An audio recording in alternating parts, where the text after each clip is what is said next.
The room was quiet, too quiet for Maya's liking. Outside, rain hit the windows softly like a lullaby, but inside her there was no calm. She sat curled up on the edge of her couch, her phone in hand, scrolling through stories on Instagram without really paying attention. Just background noise for her thoughts, until she saw it. Her thumb froze mid-scroll. Her heart skipped once, then slammed into overdrive. Liam and her. There he was, her boyfriend of 2 years, with his arm around Amelia. Not just friendly, not casual. No, it was the way he used to hold her when they were wrapped in private laughter and comfort. Amelia's head leaned gently against his shoulder. His smile was easy, unbothered. Like there was no guilt buried under it. The caption felt like a slap late-night editing sessions getting sweeter every day, with a heart emoji. A red one. Maya stared at the screen. She didn't blink. She didn't move. Something inside her just shut off for a moment. Her hand lowered the phone slowly to her lap, and her body sat still. But her mind had already begun spinning in 10 directions. She tried to breathe. Failed. He had lied. Amelia, the girl he swore was just a co-worker, barely even a friend, the one she asked about weeks ago, was now all over his social media. Like Maya didn't even exist. She stood up slowly, her body tight with tension. Her face felt hot. Her hands cold. The room felt smaller suddenly, like the walls were inching in. She started to pace, everything she had held back. All the times she chose to believe his excuses, all the questions she buried just to keep the peace, all the silence. She gave in exchange for trust. It burst. She grabbed her phone again, staring at the photo, daring it to disappear. It didn't. She opened their messages. His last text was from 4 hours ago. Busy at work. Call you later, babe. Busy at work. She could scream, but she didn't. Not yet. She walked to the kitchen, but her feet didn't really know where they were going. Her mind felt like 1,000 fireworks going off at once. Her eyes landed on a photo stuck on the fridge. Her and Liam at the lake last summer, both smiling. She looked so happy, so blind. Out of impulse, she ripped it off the fridge, crumpled it, threw it in the sink. Her chest heaved. She felt like a volcano moments before eruption. Then, just like that, something snapped into place. She wasn't going to cry. She wasn't going to beg. Not this time. She grabbed her hoodie, yanked the door open, and stormed out into the rain without a plan. She didn't even care where she was going. She just knew she had to move, to do something. Anything that wasn't just standing there looking like a fool. The air outside was wet and sharp, cutting into her skin like a wake-up call. She got into her car, turned the key, and drove. Her mind raced faster than the engine. 15 minutes. Later, she found herself pulling into a place she hadn't visited in over a year. Her old art studio. She hadn't planned to come here. Her old art studio wasn't even on her mental map anymore. It had been forgotten, left behind with other pieces of herself she didn't think mattered anymore. Pieces Liam said were just distractions. Cute hobby, he called it, like painting, was something a teenage girl did between scrolling TikTok and daydreaming. He never understood that art was her way of breathing when everything else felt suffocating. Maya parked her car and sat there for a minute, staring at the rain slipping down the windshield in tiny rivers. Her fingers trembled as she dug through the glove box and found the old key taped to the back of a sketchbook. She remembered the last time she was here, months ago, standing in the doorway telling herself she'd be back next week. She never came back. Until now. The door creaked as she opened it, the familiar scent of dust and dried paint instantly washing over her like a memory. It was quiet inside, but not in a scary way. It was the kind of quiet that welcomed broken things. The studio didn't ask her questions, didn't demand explanations. It just existed, like a secret waiting to be spoken again.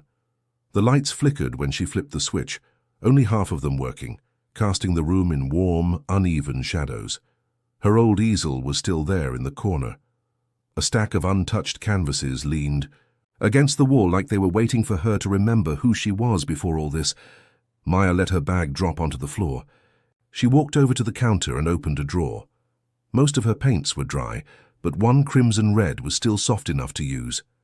She squeezed it onto a chipped palette, added black, a drop of blue, a bit of water. Her fingers moved without permission, without reason. She was too angry to think, too heartbroken to cry. She grabbed a canvas and locked it into place. The first stroke was harsh, a deep red slash across the blank white. It looked violent, but it felt good. Then another stroke, and another. She didn't paint shapes or people, just pain, rage, grief. Her brush became a weapon, carving out the mess inside her. Her hands were shaking, but she didn't stop. By the time she stepped back, the canvas was covered in chaos. It looked like the inside of her heart, raw, twisted, honest. Nothing like the neat, happy images she used to paint when Liam would glance over her shoulder and nod, uninterested. This one was for her. She wiped her hands on her hoodie and stared at the painting. It wasn't pretty, but it was real. Then she did something impulsive. She pulled out her phone, took a picture of the canvas, and opened the art account she hadn't touched in over a year. There were still a few hundred old followers, mostly college friends, some strangers who once complimented her work. She had no plan, no thought, just the kind of clarity that comes when your world stops pretending. She uploaded the picture and typed one line beneath it. "This is what betrayal looks like." Then she tagged Liam and Amelia. She stared at her screen for 5 full seconds. Her heart pounded. Her finger hovered over the button. Then she hit post, and silence fell again. No lightning, no sirens, just her in the middle of a storm she finally owned. For once, she didn't feel like a victim. For once, she did something. The buzz started 5 minutes after she posted. Her phone lit up with notifications, one after another. Likes, comments, DMs. People she hadn't heard from in ages, suddenly, crawling out of the digital dark to ask questions she didn't want to answer. But she didn't stop it. She didn't delete the post. She just sat there on the cracked stool in the corner of the studio, her paint-smeared hands resting in her lap, watching the chaos bloom like a fire she had finally dared to light. A message popped up from Sarah, her best friend. "Girl, what the hell did Liam do?" She didn't reply. Then another. "That painting? And you tagged Amelia? Jesus, are you okay?" Still no reply. She was too deep in the stillness. That kind of stillness that comes after a scream when your body doesn't know if it wants to. Collapse or dance. Her phone vibrated again. This time a name she didn't want to see. Liam. She stared at the screen. He was calling, not texting, calling. A little part of her, the one still clinging to dignity, wanted to answer. To say, yes, you got caught and you deserve this. But the rest of her, the bigger part, the hurt and furious part, knew it wasn't worth it. Not yet. Maybe not ever. She let it ring out. It rang again, and again. She put the phone on silent and tossed it onto the couch across the room. Let him sweat. Let him feel the panic. The confusion. Let him chase her for once. For the next hour she stayed in that space, alone with her thoughts, her phone lighting up every few minutes, glowing with the attention she didn't expect. People were sharing her post, commenting. Things like, "This hits deep. This feels like heartbreak and war at the same time. Art as revenge? I'm here for it." Some asked for the story behind the painting. Others guessed. Some were harsh, calling it dramatic, immature, or thirsty. She didn't care. Not a single bit. She finally drove home just after midnight. Her body ached from sitting so long, but her mind had never been sharper. When she got back to her apartment, the first thing she saw was the dozen missed calls from Liam, then texts. "Maya, what the hell is that? Call me, we need to talk. That post is unfair, you're blowing this out of proportion. You've always been emotional, but this..." She felt her jaw tighten. Emotional. God, how many times had he used that word like it was poison? Every time she cried, every time she questioned something, he'd throw that word like a net, trapping her in shame. Tonight, she wasn't ashamed, she was just done. She didn't reply to him, not even a single word. Instead, she walked straight into the bathroom, scrubbed the paint off her skin and looked at herself in the mirror for the first time that night. Her eyes were tired, but they were awake in a way she hadn't seen in months. She didn't know what would happen tomorrow, but tonight, she had her voice back. And it was louder than any excuse Liam could ever make. The next morning, Maya woke up, to sunlight filtering through her curtains. It was a quiet morning, the kind that should have felt peaceful, but something in her chest was too wired for calm. The moment her eyes opened, she remembered everything. The painting. The post. The tags and Liam. Her phone was already buzzing again. New messages, mentions, and more texts from him. She scrolled through them without reading all the words. The ones she did see were enough to understand his panic. You didn't even ask. Me, what really happened? You're acting crazy. Take it down before people at work start seeing it. Maya, this could ruin things. She laughed bitterly at that last one. Ruin things? As if things weren't already broken. As if he hadn't shattered something precious with a smile and a lie. She ignored the texts and checked her art account instead. Her post had exploded overnight. Thousands of likes. Over 400 comments. Artists were resharing it with captions like "Pain in color" and "This is why we create." People were connecting with her without even knowing the full story. That alone gave her strength. But she wasn't done yet. An hour later, she walked into her favorite cafe, the one near campus she used to visit before she lost herself in Liam's orbit. Sarah was already waiting at the corner table, a hot latte in one hand and a face full of questions. Maya slid into the seat opposite her. For a second, neither of them said anything. Then Sarah leaned forward.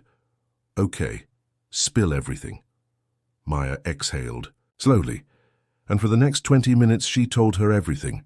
The weird texts, the late replies, the constant excuses, and finally the photo, the one that felt like a knife straight through the chest. Sarah's face twisted with anger the longer Maya spoke. "You did the right thing," she said without hesitation. "Posting that? That wasn't petty. That was truth. Don't let anyone twist it." "But what if he's telling people I'm unstable?" Maya asked softly, her voice cracking just a little. "He's good at that, making me look like the dramatic one." "Then let them talk," Sarah snapped. "Anyone who knows you won't believe it for a second." Maya nodded, her fingers tracing the rim of her coffee cup. "He asked me to take it down." "And did you?" "No." "Good," Sarah said. "He never gave you the respect to talk things through. He doesn't deserve silence now." Later that day, Maya's phone rang again. Not Liam. Amelia. That was unexpected. She stared at the name flashing across her screen. Part of her wanted to ignore it, but curiosity got the better of her. She answered. There was a pause. Then Amelia spoke, her voice shaky but low. "Maya, I didn't know about you." Maya blinked. "You're kidding." "I swear," Amelia said. "He told me he was single. Said things with his ex had ended badly and that you were unwell." A flash of white-hot rage ran through Maya. "Of course he did. Of course he twisted it that way." "Are you still seeing him?" Maya asked. "No," Amelia said, almost too quickly. "Not after that post. I saw the tag. I went digging. He lied to both of us." Maya stared ahead at nothing. Her voice came out flat. "That's what he does. He lies and makes you think you're crazy for noticing. I'm sorry," Amelia said. "For whatever it's worth." Maya hung up a minute later, her heart pounding. The betrayal was deeper than she thought, but so was her strength. She was no longer just the girl who got hurt. She was the girl who fought back. It was strange, the kind of silence that settled after Amelia's call. Maya sat in her room for nearly an hour afterward, just staring out the window, her thoughts quieter than they'd been in days. Not empty, just calm. Like her mind had finally stopped screaming. She felt something new growing inside her. Not peace, not quite forgiveness, but power. The kind of power that came when you'd hit bottom and realized the only way left was up. Later that evening, her phone buzzed again. She checked out of habit, and this time it wasn't a call or a text from Liam. It was a message request from someone she didn't recognize. A woman, early 30s, judging by the profile. "Hi, Maya. I saw your painting, and your tag. I know, this might be strange, but I think Liam did something similar to my sister. Would you mind talking for a moment?" Her breath caught. She opened the profile. The woman's name was Tara. Her bio said, "Therapist, survivor, empath." Maya hesitated, her fingers hovering over the screen. Was this real? Could Liam really have a pattern? She responded simply, "Sure." "What happened?" Tara replied within a minute. "He dated my sister 4 years ago, told her the same things, said his last girlfriend was unstable, made her question herself, then cheated, and gaslit her the whole time. My sister nearly ended, up in therapy for it." Maya stared at her screen, her jaw tightening, so it wasn't just her, or Amelia. Liam had a history, and he'd kept getting away with it because every woman thought it was her fault. The more Maya talked to Tara, the more disgusted she felt. But underneath that disgust was another layer, vindication. She wasn't crazy. She wasn't emotional or unstable or too sensitive. She was right, and that changed everything. That night she posted again. Not a painting this time, but a message. For every woman who's ever been made to feel like she imagined the betrayal. You didn't. They just lied better than we expected. This is what betrayal looks like, not your crazy ex owns art heals the XR. Post went viral faster than the first. Women from everywhere started commenting, sharing, opening up about the men who manipulated them, twisted the truth, left them with questions instead of closure. Maya read through the comments, some with tears in her eyes. She'd done something, bigger than she realized. Her art had turned into a mirror and people were looking into it and seeing themselves. Then the final nail arrived, a direct message from Liam. She opened it with steady fingers. "You've made your point. You've embarrassed me. You've ruined my reputation. Hope it was worth it." No apology, no remorse, just the ego of a man whose lies were no longer working. She typed back slowly. "Good. Now maybe you'll think twice before breaking the next girl." And then she blocked him. Just like that, like deleting trash off her phone, her chest felt lighter than it had in weeks. She stood in front of her mirror that night, wiped the last smudge of dried paint from her jawline, and whispered something she hadn't said in months.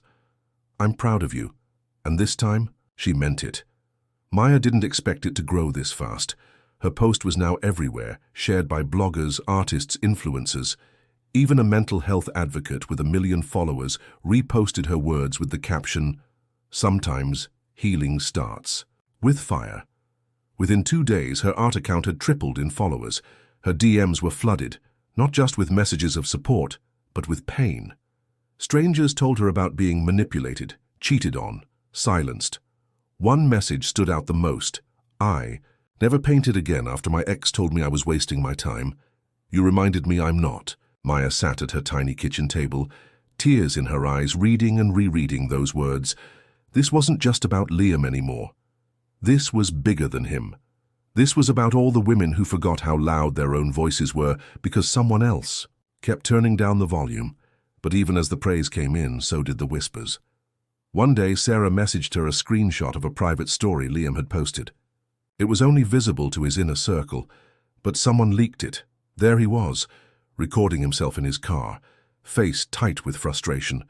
"All I ever did was love someone who couldn't handle real life. Now she's playing the victim online, and turning a breakup into some performance art. Whatever gets her sympathy, I guess." It should have hurt, it should have made her angry, but instead Maya laughed. It was the most pathetic thing she'd ever seen. She replied to Sarah with just one line, "Let him scream into the void. I'm painting in peace." She didn't owe him an explanation. He could cry for attention all he wanted. No one was buying the act anymore. But still, the attention came with consequences.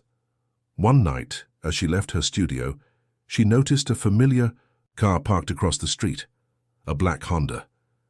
She squinted through the dark and rain. Her stomach sank. Liam. He didn't get out.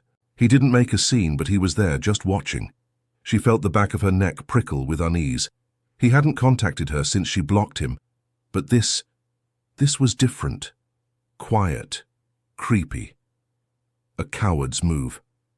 She went back inside and locked the door.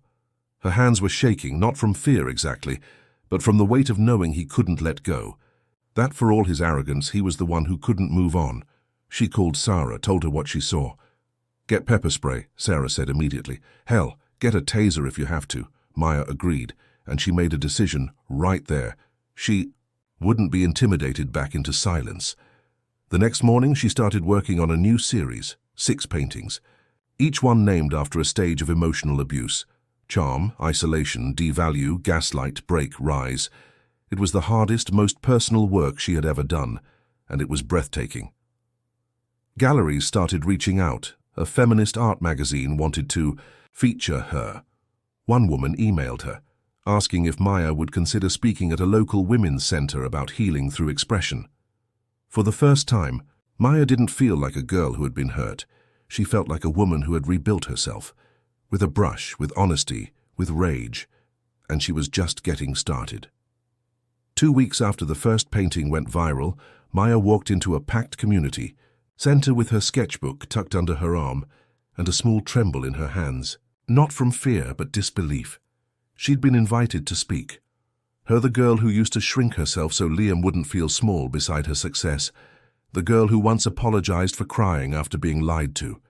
Now she was standing in front of 30 women, young, old, some mothers, some students, some artists like her, and they were waiting to hear her voice. She cleared her throat, took a breath, and began.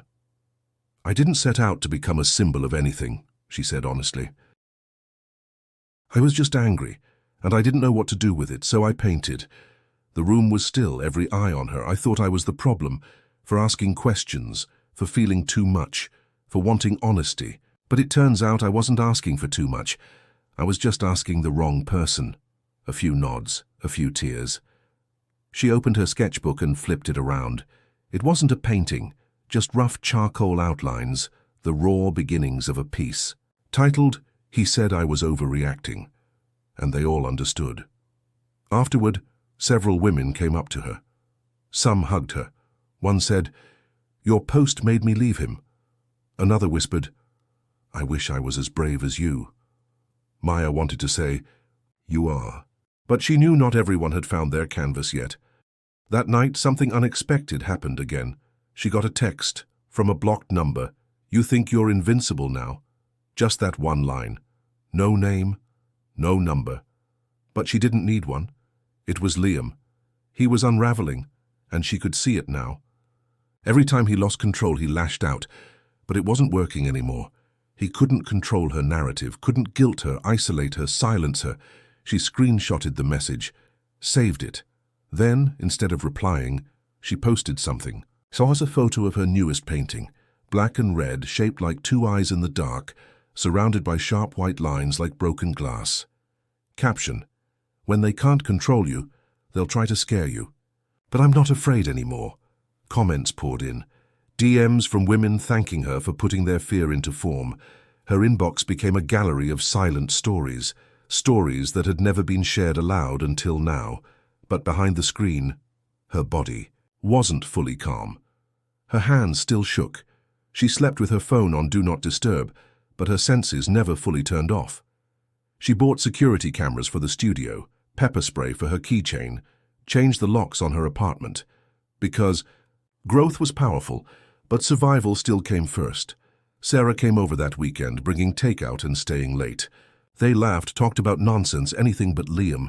It felt normal, warm, safe. "I think you're going to be big," Sarah said, stealing a fry. "Like, seriously, you're not just healing, you're leading." Maya smiled, not used to hearing that. "I don't know about all that." "No, I do," Sarah insisted. "You turned your breakdown into a revolution, and girl, your voice is too loud now to ever go quiet again." For the first time in months, Maya believed it. She was no longer just reacting to pain. She was rebuilding something beautiful from the ashes. The night of her first gallery showing arrived quietly. There were no fireworks, no dramatic entrances, just Maya, standing in front of a row of her paintings, her hands folded calmly in front of her, her hair tied loosely back, wearing a black jumpsuit she once bought on impulse but never had the confidence to wear. Until now, the room was alive. Not loud, but buzzing. People wandered from one painting to the next, whispering softly, pausing, taking photos. Some cried, some just stood frozen in thought. Her series was called Undoing. Each painting told a piece of the story. The lie. The sea. Silence. The rage. The flame. The awakening. The self. She didn't need long explanations.